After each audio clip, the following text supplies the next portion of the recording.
But no, it's cool. I like coming to Chicago. It's a great city, and it's a little cold, but what are you going to do? Well, is there Doesn't matter where we went. If we went anywhere on the East Coast right now, it's going to be cold. The only place to be right now, it's like 82 in California. I think that's the only place in the country that's actually warm. Was there anything locked in with Fox or with the United Center at all that makes you That come we have back to? Yeah. No, we're locked in with the people of Chicago, man. We always do well here. It's always fun to do fights in Chicago, so yeah, there's no deals in place or anything like that. In your years being involved with the sport, it's more of just a general question. Can you talk about the growing popularity of the sport with the fans and with the mainstream press and what you've seen? Yeah, obviously, I mean, since the UFC started back in '93, and when we took over 13 years ago, the sport's come a long way. A lot of people don't realize we're in 175 countries, 23 different languages, and over 1 billion homes worldwide on television. And The Ultimate Fighter now, a reality show, we continue to bring that to other countries. It just keeps getting bigger and bigger every day. We take it to another level every year. Dana, you don't control the commissions, but I'm curious your thoughts on the Nevada Commission, their upcoming, people getting involved, how much that affects your sport, with the new executive director, because Nevada kind of sets the tone for commissions. It does. I actually think, contrary to popular belief, I have nothing negative to say about the old regime. My frustration has not just been with Nevada, but with everybody, everywhere, the judging and the reffing, and I see things being done to make it better. I think we're going in a good direction right now. I feel confident that this is going to be a good year for the sport in Nevada, who, like you said, leads the charge in combat sports, and in the rest of the states. I mean, everywhere I go, I have the feeling, and the commissions give me the feeling that everybody wants to make it better. Last time I was in California, they couldn't have been, they couldn't have been more upfront about it, and it felt good. What can fans expect to see on Saturday who maybe have not seen a UFC fight before? Well, let me tell you this. If you live in Chicago, right, and you haven't seen the UFC, you need to be here on Saturday. It's great on TV. It's fun to watch on TV. It's great on pay-per-view. But I'm telling you, it is the most exciting live sporting event you will ever see, which is pretty cocky of me to say in a place like Chicago with all the great stuff that you guys have had here with the Bulls and et cetera. But I'm telling you, it's like nothing you've ever seen before. If you like combat sports, if you like fighting, you should be here at the United Center on Saturday night. Is there any reason why all the Chicago fights have been on Fox and not on pay-per-view? Well, let me tell you what. If I had all pay-per-view fights here, people would be asking me, when are you guys going to do a Fox fight here? I mean, every time we don't do one thing or the other, people start asking, this is a huge market. I always talk about it's a great fight town, it's a great sports town, and we bring the Fox fights here. And you have had history with the pay-per-view here with Silva and Cote 4.5 years ago, with an ending that wasn't the greatest when the guy gets hurt and the main event stops like that. That has nothing to do with it, though. I mean, there's going to be times where we're in the fight business. It's you're going to have bad fights sometimes, but most of the time, over the last 13 years, UFC events are great. You can never, when you're talking about a live sporting event, you can never guarantee. It's like saying that this coming up Super Bowl is going to be the best football game you've ever seen in your life. You don't know. What's the word out of Brazil with Chael? I mean, he's started to tweet a little bit. I mean, do you get daily reports with what's going on down there? Yeah, it's what you would expect it to be. It's crazy. It's craziness. Him and Vanderlei coaching and being around each other every day. They don't like each other. They don't respect each other, and it's what you would expect. Do you have ideas of when that fight will take place? Have you pinpointed that out yet? Not yet. Not yet. We're still talking and trying to figure that out. Dana, have you talked to GSP yet? GSP and I have not spoken. No. Did he ever talk to Lorenzo either, or? I don't know. I don't know if he has. Listen, the way that I look at it is the guy wanted to disappear. He wanted to go away for a while. I'm not bothering him. He's done more interviews in his time off than he does when he's promoting fights. He wanted time off. He can have time off. He can figure this out himself. The things that he said were ridiculous, and if he's mad at me, he can talk to me. Whatever. At the same time, obviously, you've got Anderson down for a while. he's talking now about wanting to have his next fight back be a boxing match. Is that something you would let happen? And is that the right way for him to go about it? You know, this stuff drives me crazy. But it's always interesting with Anderson. I don't know, we'll see. Anderson's a long way away from throwing a punch or a kick or anything. So let's just see how let's see how he recovers before we start talking about fights. Are you concerned about the weather in New York at all? Possibly, there's some rumors. You know, I've been seeing that. I didn't know. I don't keep up on that stuff. But I was getting some tweets with people saying, "What are you going to do if the game gets moved to Saturday?" Wow, wouldn't that be a fucker? Huh? Yeah, that would. Yeah, that would hurt. If 120 million people are watching the Super Bowl on Saturday, that would. Yeah. Let's just hope that doesn't happen. I'll move my fight to Monday. Dan, if you talk a little bit about Uriah Faber, the way he takes big fights on short notice, one of the more determined guys, you think? He's a stud. I have so much respect for Uriah Faber. This will be his 5th fight in 10 months. He's never looked better. I mean, his fights that he's been fighting have been awesome. And I'm actually a big believer in guys staying active. Especially when you're a good athlete and you're healthy like he is. It's great to stay active. It's good for your timing and everything. And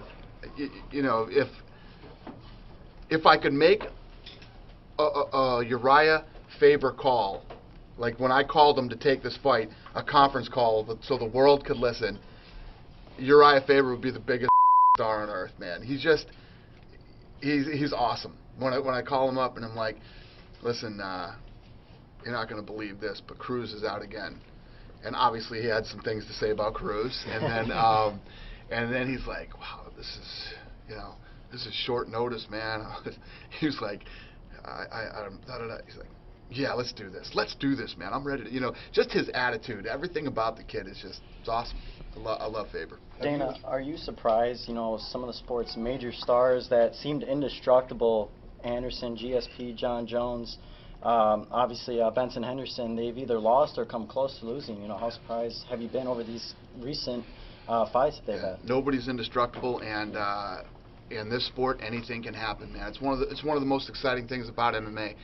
Anything can happen at any given time. I think, obviously the big shocker, if you want to say people were shocked, was when Anderson got knocked out. He dominated for so long. The way that he's beat guys in the past, the way that he beat Vitor Belfort. I think watching him get knocked out the first time was like, wow, Anderson Silva just got knocked out. And then he shocked us again in the second fight with that freak accident. Do you think it's hard on the UFC because they had such a huge popularity? Or do you think it's an opportunity to create bigger stars? People always ask me that. It's sports. That's how sport, imagine this town, what these guys were thinking when Jordan would leave the Bulls, and when it's how it works. I mean, guys get old, and they move on, and new guys come up the ranks. Any word on Bisping's eye test? Yeah, Bisping's eye. Bisping is good. Bisping's doing really well, and he'll be back soon. Was he supposed to have a test today or yesterday? Yeah. You didn't get results? I don't know. I'm sure we did. I don't know the answer though. Yeah. I think Lamas is going to surprise some people with his ability. It's a good question. I think that, if you look at Lamas and the path that he's had, he's been pretty vocal about, I haven't gotten my shot, I haven't gotten my opportunity, I'm not getting the love that I deserve. This is, Super Bowl weekend's his weekend, man. It's his weekend. It's everything you've ever wanted, everything you've been screaming for. It's on Saturday night, man. Go get it. You see some of the tools there, though, to do that, have a good Yeah, fight for him? I think that Aldo is incredibly hard to take down, and he's so well-rounded and so good, but he starts to gas in the later rounds. So he's consistently been that way, gassing in the later rounds. If I'm Lamas, that's what I'm looking at, and that's what I'm hoping to capitalize on. Dana, Anthony Pettis said he'll be ready to fight in July. He's a maniac. So if he's July, August, Right. Is there a number one contender right now? Is it Thompson? If he wins, is it Gilbert? Well, here's the reality. If Thompson wins, he's the next in line. Obviously Ben Henderson just lost very decisively in his last fight with him. And, you know, should Benson Henderson win, yeah, we'll see what's up with Gil. What's up with Gil? When's he gonna fight next? I don't know. We're working on it. I met with him not yesterday, but the day before. I had a meeting with him. Went well. So, yeah, went well. Just part of that. You know, we like him. You know, we're working on re-signing the kid, and we're knocking a lot of these. We had a lot of contracts that needed to be re-upped, and we're just getting them all done now. We just re-signed Travis Brown. We just re-signed Dan Henderson. We just re-signed somebody else too. Just did a deal with somebody else too. Oh God, the Army kid, Tim Kennedy. Yeah, Tim Kennedy just did a new deal with Tim Kennedy, and now get this Gil deal done, and then we'll start working again and not doing deals every day. Does Gil's future kind of depend on Saturday night a little bit? I mean, does he become a big Benson Henderson fan, I guess, on Saturday? Well, I think that I think that no matter what happens on Saturday, I mean, it's not bad for him. He's one of the top 3 ranked guys in the world, so whatever happens, he's in a great spot. Any movement or any idea on the new Ultimate Fighter 20 coaches? Anything No. in your head? The landscape changes so much that we'll just we'll see what happens as we get closer to the thing. We'll end up picking coaches. How's UFC Fight Pass been in terms of feedback, and with WWE coming out with their own network now, Right. how's the comparison been from fans? Fight Pass has been awesome, man. The response to Fight Pass has been fantastic. And when I say that, there's no better way to gauge it than by people who sign up, put the credit cards up. It's been, it exceeded our expectations as far as people signing up for it. So, and the things that they're working on, Fight Pass is going to be completely different than what people expect it to be over the next 6 to 8 months. Are the pay-per-view events going to be included on Fight Pass? No. Was there any thought about doing that? Nope. You know, everybody. I heard all the same you heard about. Oh, WWE's putting them all on there and all that stuff. That's not what this is. This is basically, you know, we have our pay-per-views. We have our pay-per-view business. We have our deal with Fox where we do free fights and have some content that goes on the thing. And then this is the key to the entire library. And other stuff.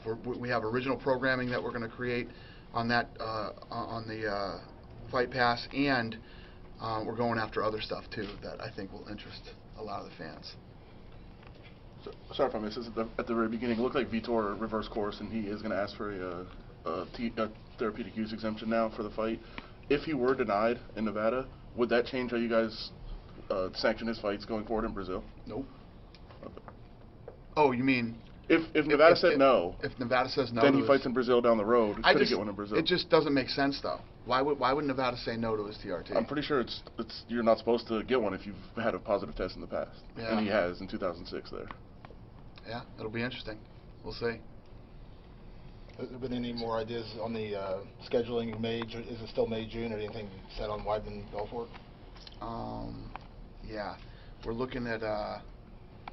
It might end up being July 4th. I don't know yet. We're still working on it. It could be 4th of July, or it could be, what's the holiday right before that? Memorial Day.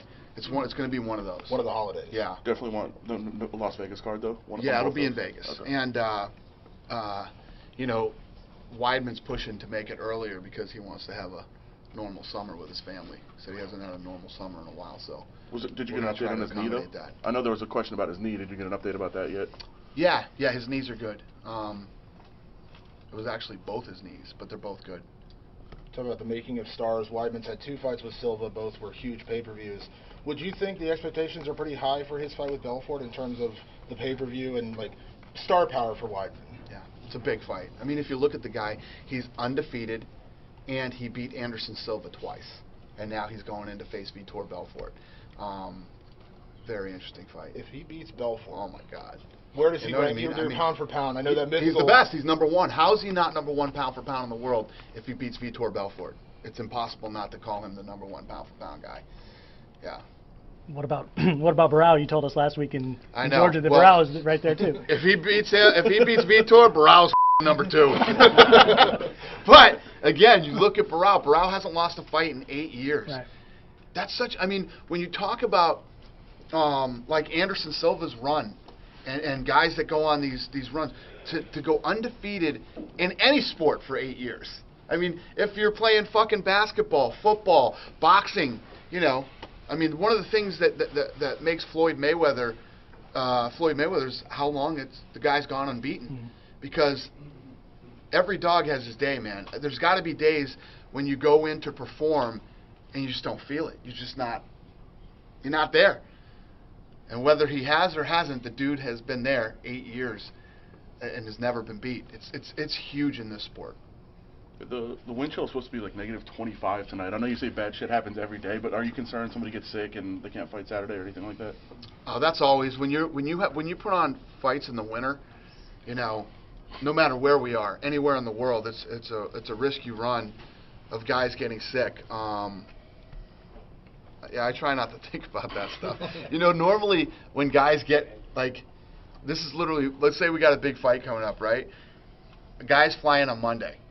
I start going, hey, everybody get there on Monday? Everybody's good, right? Everybody's there. Nobody's hurt, you know, because you're hoping that somebody isn't going to do something stupid in training the week of and get injured. But, you know, getting sick, that kind of stuff, you can't help it. Well, and the travel issues as well. I mean, 2 weeks ago here, we had people who were trying to get from New York to here, and they said, right, you want to go on Monday? No, you can go on Friday. Right. So is that a concern for you guys as well? That Well, everybody's here, so. Yeah, everybody's here. But yeah, it normally is, yeah. It normally is, but everybody's here. If you look at how many fights we've had over the years and everything else, we've had a couple of travel-related issues. One time with Junior Dos Santos, and, you know, more than just dealing with sickness and weather, we deal with visas and passports and, I mean, all these other things that we have to deal with that people would never even dream of. The stuff that goes on behind the scenes at the UFC it's insanity. It's insanity. The stuff that we deal with on a daily basis that people don't even know. It's craziness. Your success rate of getting guys to cards on time is pretty. I mean, the worst I think I've ever heard is Lamas against Cub Swanson had a funeral back here in Chicago and flew out to Anaheim, I think the morning of the weigh-ins, which was kind of insane. Yeah. And he won that fight, but that's the worst I'd ever heard. Yeah. Yeah, there's always something crazy, man. And the hard part is, too, like you were just saying about a funeral, we're dealing with human beings and the things that happen in people's lives every day, especially when you have like 500 guys on a roster. You got 500 guys, 500 human beings that deal with daily drama, which becomes our daily drama. Not to TMZ you, but you have been his biggest defender. So do you have any thoughts on Bieber this morning? Yeah, so what happened? I saw it in the gym this morning. He was drag racing. He was drunk and high and then resisted arrest. 19. Listen, I'm not to defend him, but how much is that money that kid have? A lot. A zillion? Yeah. Imagine if you had $1 zillion when you were 19. Yeah. I'd be dead already. Right? I'd be dead. Forget it. I mean, I wouldn't see 21. Imagine having that kind of money and fame and all the things that go along with it. It's got to be hard to keep it together, and you know, especially if you don't have the right people around you too. You know, I don't know any of his people or what he's doing or what he's got going on, but I can imagine. I know what I was like when I was 19, and I was broke. Okay, flat broke. And if there were cameras and videos and social media and all that stuff, it's tough to be those guys. It seems like, you know, you look at it and say, oh, poor Bieber, he's got $1 zillion and all the chicks in the world want him, and, you know, he's got all this stuff, but there's a lot of headaches that go along with that. Dana, how did you recover from that Patriots loss? Yeah, it was a tough one, but you know what? I was in this position where obviously I want the Patriots to win and go to the Super Bowl, especially we're going to be there that weekend. But if there's anybody that's going to beat us and go to the Super Bowl, I'd like it to be Manning. You know what I mean? So because the guy had an unbelievable season. I don't think anybody's going to break that record ever. And good for him. And you know, so you're predicting I'm Broncos happy for him. Super Bowl? Huh? Broncos Super Bowl win? I don't know. I mean, obviously I'm pulling for Manning, and I'd like to see him do it. But either outcome would be cool with me. Are you going to go anyway? The bet? The eyebrow bet? Yeah. What'd you think? I think that's a pretty serious bet, man. I'd rather bet my purse than bet my imagine my eyebrows. Yeah, you're going to look pretty weird without eyebrows, but hey. Cowboy Cerrone really doesn't even have eyebrows, so I think Benson got screwed in that bet.